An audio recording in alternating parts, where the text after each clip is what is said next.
Hey yo, what up? What up? It's Lamech with Sly Sports TV back at you with another one.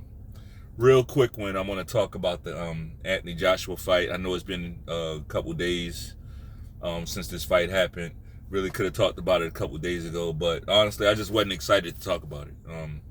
I am a Anthony Joshua supporter. Not one of these people that um, line up to say a bunch of negative shit about him. But um, did not like what I saw in the ring in for Anthony Joshua on Saturday. I'm not sure if we're ever gonna see that guy, that we used to see when we talk about Anthony Joshua in the ring. Um, it's not even about getting hurt. Like we've seen him get hurt, right? But just the overall tentativeness, you know. Well, first things first. Anthony Joshua was in a fight against Robert Helenius, who was a late replacement, because the fight was originally scheduled to be against Dillian White. Dillian White was pulled out of that fight as a result of pissing hot on a PED test, right? So Dillian White was pulled from the fight, and Robert Helenius was installed. Now, the last time we saw Helenius, most of us, was when he was getting sparked out by the Tuscaloosa twerker Deontay Wilder in one round, right? That was the last time most of us saw him. I know he had a fight like a couple weeks ago or something like that, but really nobody saw that fight. It was a local fight. I think it was back home in his native Finland, right? So he gets this fight with Anthony Joshua, late replacement, and the overall takeaway going into this fight was Anthony Joshua should be able to get this guy out of there, right? I'm not going to belabor the point. I mean, Anthony Joshua was able to get the guy out of there, right? I wouldn't say he made it to the late rounds either. It was, seven rounds. That's like the middle of the fight. He got him out of there. So overall, I mean, it's a good win for Anthony Joshua, right? To get the stoppage before you get into the late rounds, right? There was no overtime on this fight, right? He got him out of there around midway, round 7. That's pretty good, right? But it's Anthony Joshua. So we gotta dig. It always takes a little bit more digging, right? You gotta dig a little bit more deeper. And yeah, like he got the stoppage. He got the stoppage before it reached late rounds. But man, he got touched up, didn't he? He got touched up quite a bit. That Helenius jab was touching Anthony Joshua up. Now, the good thing about that is, yeah, he did get touched up by Helenius' jab, but looking forward into Anthony Joshua's next fight, which is allegedly rumored to be against the Tuscaloosa twerker himself, Deontay Wilder, right? Who's not a jabber, right? He's not somebody whose jab you need to be concerned with. He's not somebody whose hooks you need to be concerned with. He's not somebody whose body work you need to be concerned with. He's not somebody whose footwork you need to be concerned with. His conditioning, you don't really need to be concerned with that. Deontay Wilder has one weapon, and that's his right hand, right? He's got one weapon that AJ needs to be completely focused on, and really not a whole lot else, right? Not a whole lot else. Yeah, there's not a whole lot to Deontay Wilder. His defense is not very good. His whole defense is, do you want to risk coming in here and I get this right hand on you? That's basically his defense. But once you get past his right hand, once you get in close enough, he has no defense. He's like a baby deer. His feet are all over the place, right? And I know this is like I'm delving into a boxing breakdown. I'm not gonna give a boxing breakdown right now. I'm not. What I will say is we just want Anthony Joshua to look good in these fights, right? And he's not necessarily doing that. Yeah, and the end result was he was able to get Helenius out of there, but sometimes it's us, right? Like AJ, even we gotta just remember who this guy is. You know, even let's go back to the first Dillian White fight. There were moments in that fight where AJ was hurt, right? Let's go back to the Klitschko fight. There was a huge moment in that fight where AJ was hurt, almost on the verge of being stopped, right? That happened. So I don't think we should get too nitpicky on his performances, right? He's gonna give you moments.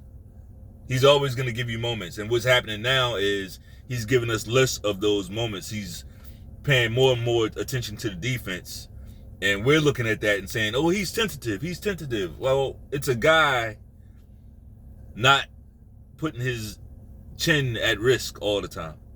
He's relying on boxing when it matters. Now, there is a fine line, right? And what I would like to see him do is, be more defensively minded and more defensively responsible, but don't forget who you are, right?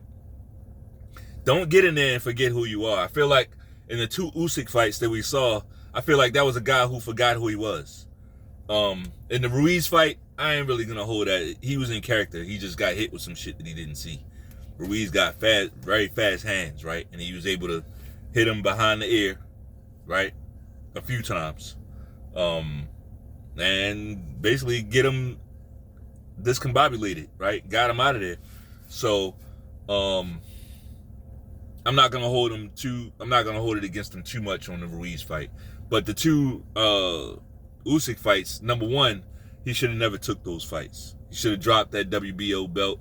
Let Usyk have it. Let him run through the ringer, right? And then then you can make a mega fight with Usyk later on. That's what he should have done. But that's not his fault. That's Eddie Hearn, right? That's Eddie Hearn. They wanted to hold on to all the belts. They thought that they was going to hold on to all the belts in efforts to get a fight with either Deontay Wilder or Tyson Fury, whoever had that last belt, right? Well, we know how that plan worked out or didn't work out, right? So, yeah, man, I wasn't really excited to talk about AJ's performance. I'm not down on it. You know, it's just not the type of performance that people are gonna be writing home about, right? But good win, good solid win. Got a nice highlight reel knockout. He hasn't had one of those in a while. You know, it was good to see him lay that right hand on somebody and the guy just, you know, go to sleep. So good win for AJ. One more thing, I really when I did the video before the fight, it really pissed me off because I wanted to say this, but I never expected AJ's fight with Robert Helenius to go as easy as Deontay Wilder's fight did with Robert Helenius. I never expected that. Number one, you're talking to a guy who, I look at a lot of Deontay Wilder's fights with a skeptical eye, right? Quite a few of them. Like, quite a few of Deontay Wilder's fights, it's like I'm always catching some weird shit happening. You know? Always. Like, if it's, like you got you had the fight with, I forget the guy's name, that he knocked him down, right? They scrubbed all the footage. We can't even find that fight on the internet anymore, where basically Deontay Wilder was knocked out in the ring, and they let him get back up and finish the fight, and of course he beat the guy. I forget his name, but that happened, and it's been widely reported. I think that's very fucking weird. He fought his current trainer, Malik Scott, And you can go look this one up. They didn't scrub this one. You can go back and find Deontay Wilder's fight versus Malik Scott. And you look at that knockout punch, right? Go back and look at Deontay Wilder versus Malik Scott. And you tell me if he hit that guy. Right? You had the Ortiz fight where Ortiz is putting it on Wilder. He's beating his ass. And then some doctor, not the referee, a doctor just chooses to get up on the apron and stop the fight to give Wilder time to recoup. He wants to right in the middle of the fight. Now, as far as what we know as boxing fans, we know the referee is the ultimate authority in that ring. Nobody can stop the action until the referee says, "All right, time out." But this referee basically takes authority in the ring and stops the match, gives Wilder extra time because he was about to get stopped. So he's over there looking at Wilder, basically giving him time. And it worked. Wilder was able to get the time he needed. And he was able to eventually stop Ortiz and get him out of there. Right? And then we saw the Helenius fight with Deontay Wilder. That's another phantom punch. As far as I'm concerned, I didn't see that shit land. Now I hear people saying, "Oh yeah, I heard it. I heard the punch." I didn't see the shit land. Not for this dude to be that out, like, no. So yeah, you gotta forgive me. Like when it comes to Wilder, I'm looking extra hard because I've seen this dude have a lot of questionable fights. I've seen it too many times, right? That's just me. I've seen Wilder have some really, really funny looking fights, man. So,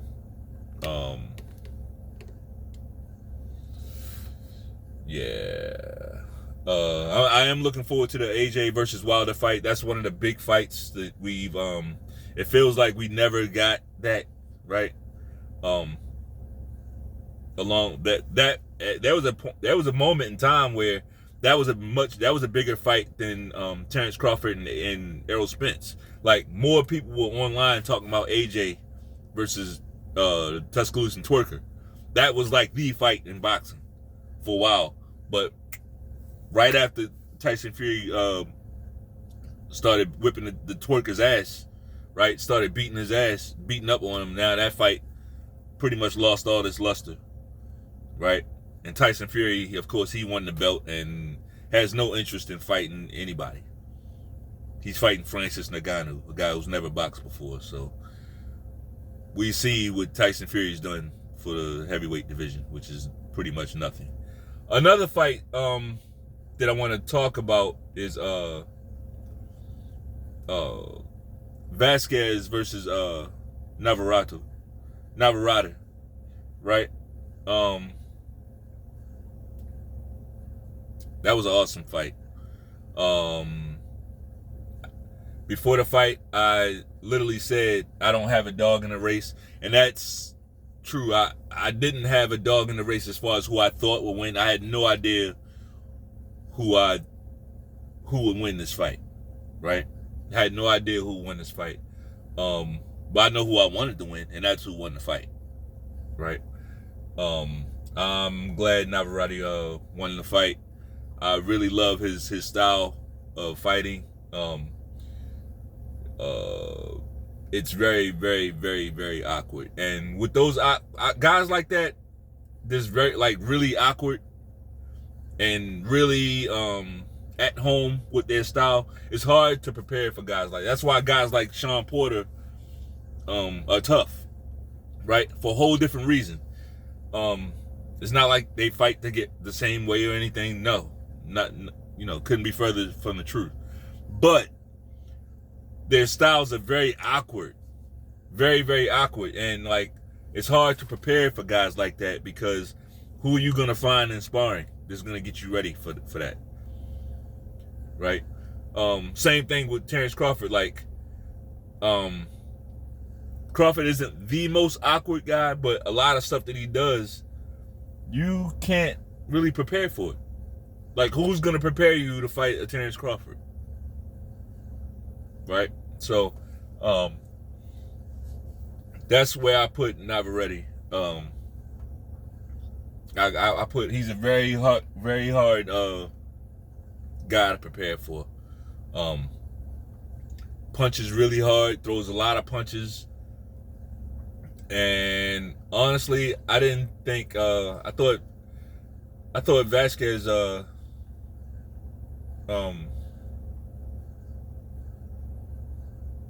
didn't like his game plan. He was basically sitting on.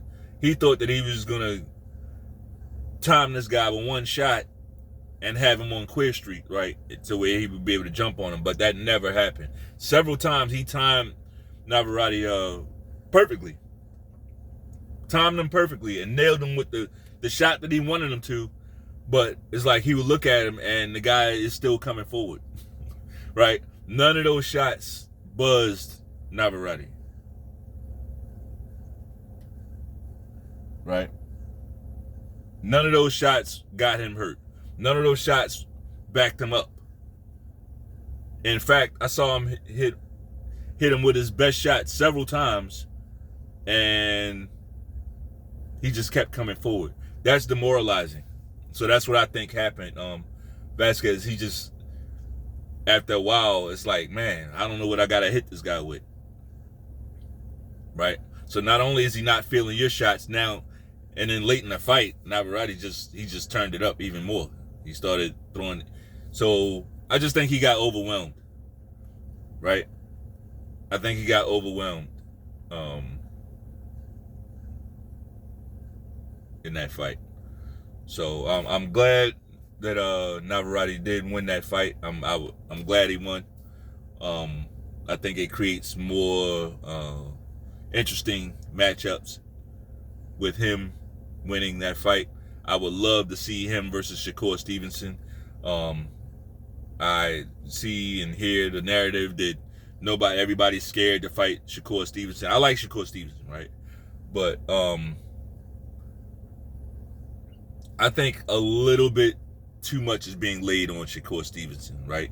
He hasn't done all the work yet. He really hasn't.